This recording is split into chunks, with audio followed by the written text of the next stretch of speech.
Do you think, with regards to the pandemic, that those living in rural areas have been overlooked? Well, I mean, in general, we're not only overlooked, but sort of constantly heaped with disdain upon the metro media types. I wouldn't say that you are like that, obviously, of course. But, you know, well, in general... I'm in a capital city, so guilty as charged. But the point of GB News, the point of this show, is to connect with everybody in this country. That's what we try to do. Oh, I know, no, of course, absolutely. I mean, yeah.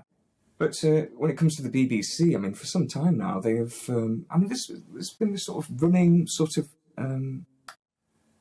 tacit insinuation from the BBC, as if sort of the countryside is basking bigotry somehow, as if everyone that lives there is, you know, is sort of has this boundless bigotry towards what, you know, people, whether they're minorities or of any sort, you know. I mean, Springwatch, my goodness. Springwatch is basically a sort of dumbed down version of the countryside for, sorry to say, but dimwits, you know. And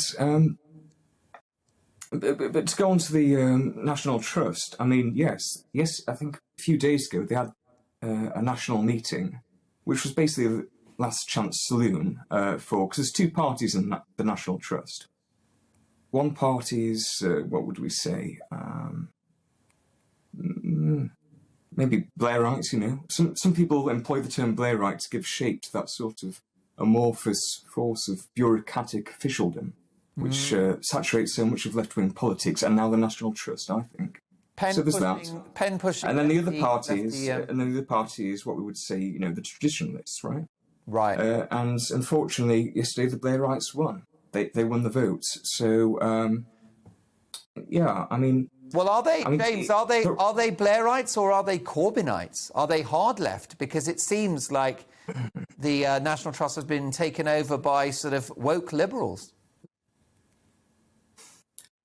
I don't think they're sort of hard, avowed communists or something like that. I think they're just these sort of, you know, very privileged people with a vaguely liberal bent, you know.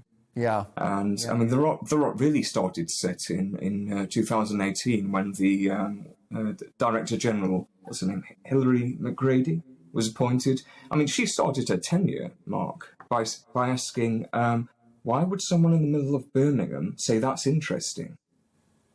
You know, as if why would they be interested in these historic houses? I mean, you know, vowing to put an institution that was set up to protect Britain's most beautiful buildings in the direction of a city which, I'm sorry to say, but houses some of its ugliest, seems to me like a declaration of war against its membership. It truly is. It's quite shocking. Their CEO is Tim Parker, and the organisation is in a sort of state of civil war, isn't it, really? You've got a breakaway group, and it seems that all this organisation wants to do is to apologise for Britain's past. That's not their job, is it? It's insane. They've actually tried to compile lists of their buildings and tried to you know, enthuse after trying to find out which of their buildings were, of the bricks of them, were somehow blackened by bigotry. Like which ones have them some tenuous link to slavery or something like that. It's absolutely insane. And as you said, they're hemorrhaging their membership. Everyone's leaving them, and rightly so, I'd say. Yeah, I mean, what do you think is the end game of this one? Do you think that the National Trust will have to be disbanded and reinvented in another form? I mean, what's the future for this divided organisation, whose job it is to maintain the upkeep of great public buildings in this country?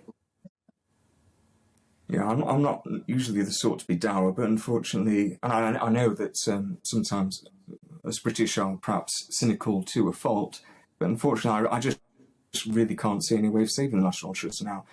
The last chance, as I said, was the votes, some of the votes that we had a few days ago by the what we may now call the rebels in the party. It used to be the heads of the party. Unfortunately, I think it's too far gone. There's just nothing you can do.